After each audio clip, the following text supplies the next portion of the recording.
tým pádom, že tu študujem už 4. rok, tak v podstate vidím aj také pozadie tých vecí, ktoré súvisia so štúdiom.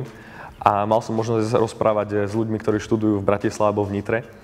A tak sa mi zdá, že tie veci, ktoré tu študujeme, tak sú viac také praktickejšie. A možno mne osobne aj tak viac vyhovuje to, že to nie je len teória.